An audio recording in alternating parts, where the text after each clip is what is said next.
Now let's talk about some of the things that do take a little bit of money and you have to do, okay? A lot of these hotels and offices, you'll find a lot of them have the same issues. Like a lot of them are all kind of wired together because they're not meant for people to have computers hooked up all the time. They're not meant for heavy duty cooking. So one thing that I will do on every conversion is I will pay an electrician to run another circuit for the kitchen, okay? So that if somebody runs a microwave, it's not going to flip everybody's breakers. So you do want to have them run a new circuit for the refrigerator, for the induction cooktop. Also, these had like in-wall AC units. I had new circuits run to those as well, just because I could already see how that was going to go. So there's some electrical work there. Also, there's some plumbing work. A lot of these hotels will already have like basic sinks in that area, so you can utilize a lot of that. And most hotels are on a crawl space. So truth be told, I don't know what we did for the plumbing exactly, but it's pretty low intensity. It's pretty low intensity. So let's see. Yep, we talked about Fannie Mae, blah, blah, blah. Mini fridges suck. Since you know that the turnover is high, make sure you're building your units to be indestructible, okay? Vinyl floors, one tone of paint, plastic baseboard if you can do it. I actually reused the baseboard in this. As you can see, it's that wood baseboard. There was no reason to move it, so we didn't do that. Yeah, 8 boxes of flooring later, and we have a unit floored. Could we go to the next slide, Faye? Here's another photo if you want to take a look at that. This one really broke my bank. As you can see, there's 3 cabinets there. You can also see the fire suppression lines running along the wall, so you can kind of see what I mean and what I was talking about. But look, clean, dignified, affordable. That's how you sell these things. These things don't run off the shelves because they're nice. Nobody is living here because it's luxury. It's a strictly a price point and a safety issue. If you can make it safe, make it affordable, these things will always mostly be full. You'll have a lot of turnover, but they'll be full. Could we go to the next slide, Faye? Okay. So the smallest units there, I rent for $550 a month, all utilities included, not internet. People pay their own internet. The largest units I get $800 for. So there's just, because I've got some units there that are, like 180 square feet. Ask me how I know the minimum size for Fannie Mae is 250 square feet. Anyways, yeah, some of them are really small, but some of them are actually pretty big, like 500 square feet. So those fetch more. And people like those bigger units too. It's interesting. It's always been crazy to me how people will spend their last dollar for just a small degree of not misery. Where I'd rather live in absolute misery and invest every dollar. Maybe that's just a mindset thing. But yeah, if you can provide people even a little bit of amenity, they'll give you their money for it. No. Okay, you got 2 bids here. Yes, sir, Octave. If there's only one unit in the whole complex that's under that Fannie Mae 250, it doesn't, none of it qualify. Oh, let me try to remember. I think there's a threshold. I want to say there's a threshold, like 90% or something. Because you can file for exceptions with Fannie Mae. Like there are exceptions to the rules. It's a lot of bureaucracy to file for them, but you can. Like I just got a crime exception for one property I'm working on now. They're really anal, but I would encourage you to research that. I don't know exactly where the cutoff is. I just know that I didn't mean it. Yeah, if you, like, one of the complexes I bought that I'm refinancing now, there were 2 shootings at last year. It's been almost a year, and I kicked everybody out. I did the lighting, security gates, cameras, no issues at all, like no police calls. But I still have to get an exception, and I have to explain what I did to control the crime, for basically before I even owned it. So, food for thought. Is this in Oklahoma or is this in OKC? This project? No, this is in South Dakota. Yes, sir. But the crime exception is in Oklahoma City, so we don't do anything about our homeless here. Okay, so you've got 2 bids here. These are both bids that I accepted. The one on the left, as you'll see, is I eliminated the fuses. They had fuses in the room. I didn't like that.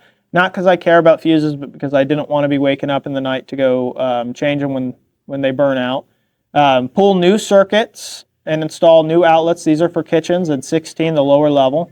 Grounding, blah, blah, blah. Update the service on the back. Cost me $10,000. Okay, maybe I kind of feel like maybe I paid a little bit much on that one, but probably not. And today, I bet you it costs you 12, maybe 13. And then this larger one for $21,000 was the actual meter bank. Those are expensive. Also, lately, they're kind of hard to get. So just a note that I'm experiencing, if you know that you're going to have a project where you need an 8, 10, 12 something meter bank, like go ahead and get it ordered because you might be waiting 6 months. So just kind of interesting. Adding circuits for the kitchenettes, AC panels, separate them so they won't flip breakers, $21,000. Okay. Could we go to the next slide, Faye? Okay, change of use. We're almost done here, guys. Thanks for sitting with me. This is essentially where you make your money. Okay. A lot of times I try to get permission from the person I'm buying it from to do this before I even take ownership. Okay. Because that way, if I fail and I can't do it, I'm not out the money. But my pitch to them is like, hey, if I'm successful and I don't buy it, you're in a better situation. You're going to get more money than I'm paying you from the next guy, and I'll front it all at my expense. Once I make them understand that and understand the process, and I kind of include them in it, most of the time I'm pretty successful at letting them or getting them to let me have like 90 days to go do this process before I own it. Especially if I let them come to the meetings and ask them to participate. Like when I detail how I'm just going to go do whatever I want, they kind of want to come watch how that plays out. It's just interesting. So like here's the thing on conversions. You're changing the use, and the city doesn't have to let you do it. Okay, most of the time they don't. A lot of these are going to be in C zonings or O zonings, depending on your area, which means that you might be allowed to have a hotel there, but not an apartment complex. So you have certain levels of leverage with the city, okay? The first lever is, and what they're going to get stuck on is parking. I'm just going to tell you immediately. You're not going to get past the fire suppression.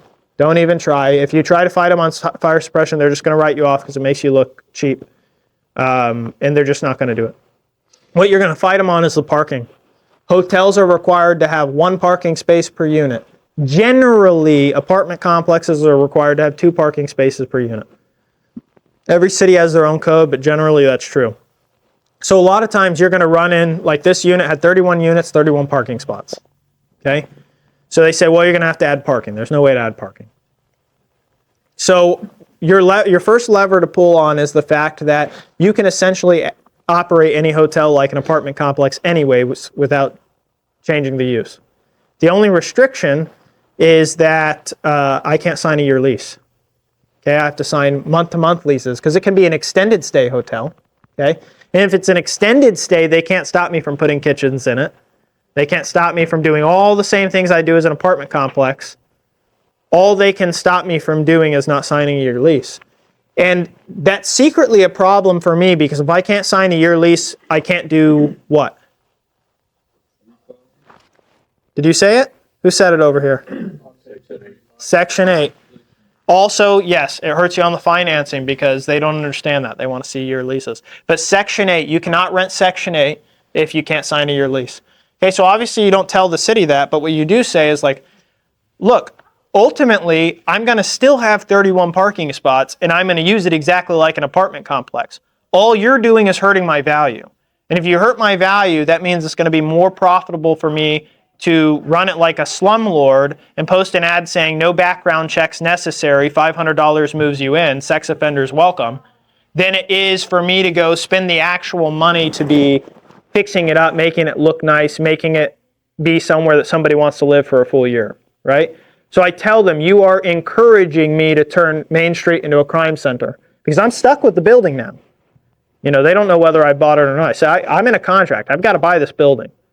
The question you and I solve now is just, what do we want it to look like? How do we want it to be operated?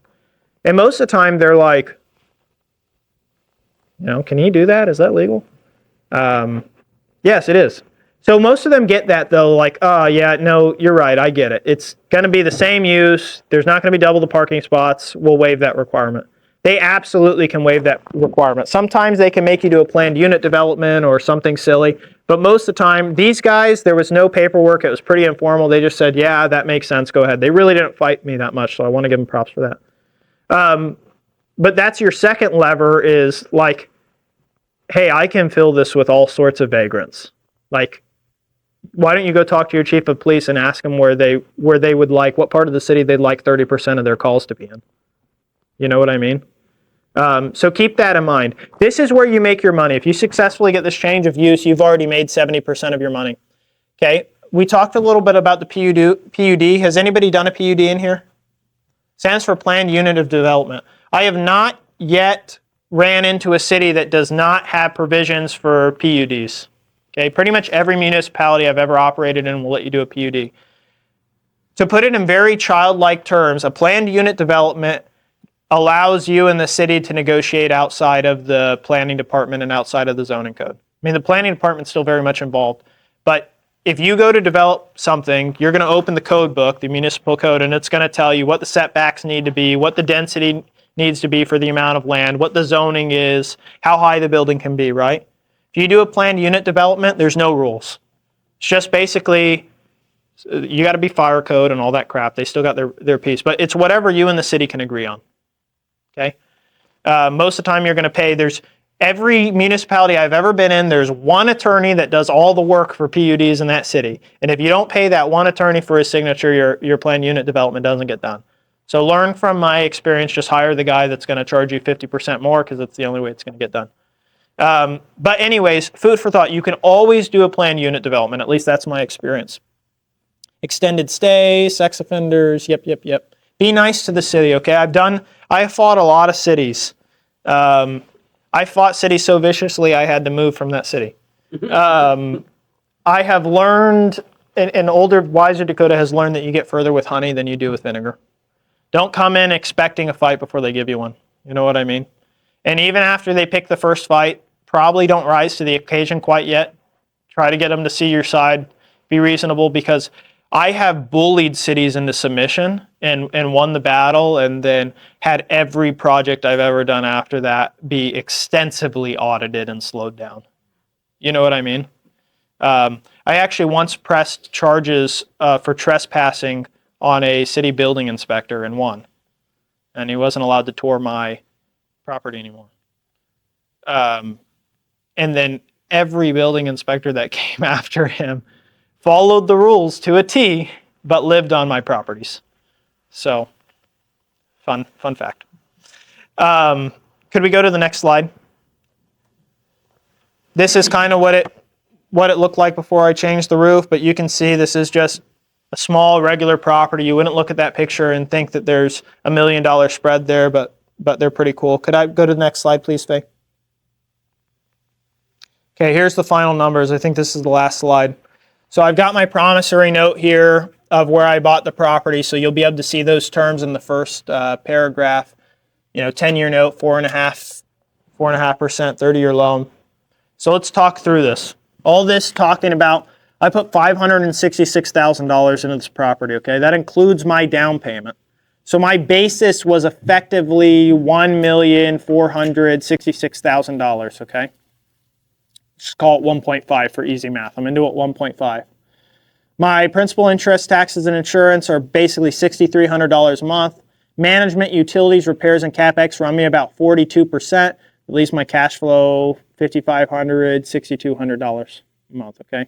Now keep in mind, when I say 42%, I don't know how you guys run your numbers. I back my vacancy into my expense ratio. I amortize it for a year and I back it in. So I will run my income as if it's 100% full, and then I'll back my vacancy out as an expense, okay? Just make sure you guys know that so my numbers work. At today's value, at a 7.5% cap rate, $2.2 million. I kind of looked this over because I've owned this for a few years now. My cash flow ROI is something about 13%. Okay, if I'm making $70,000, $80,000 a year on almost $600,000. Not terrible, honestly. I don't know if I would scream and call it a home run that I'm making 13%. I normally, as a full-time real estate investor, if you have no other source of income, it's my belief that you need to be getting closer to a 17 to 24% cash on cash to be able to pay your bills and grow. Okay, so 13% good. It's nothing to write home to mom about. Value added ROI. This is where, again, I told you were going to make all your money. I estimate something about 130%. If it's worth 2.2, my basis is 1.5. There's something like $700,000 in there, okay? Now also because of the low interest rate and the financing, we're actually doing some pretty good payoff, about $25,000 a year, okay? So if I have owned it for 3 years, I paid about $75,000 for my note. So that number actually gets better every month. And then, so not quite that high. I've paid off $50,000 in my note in the last 3 years. So I guess that's closer to $16,000, $17,000 a year. Next slide, please, Faye.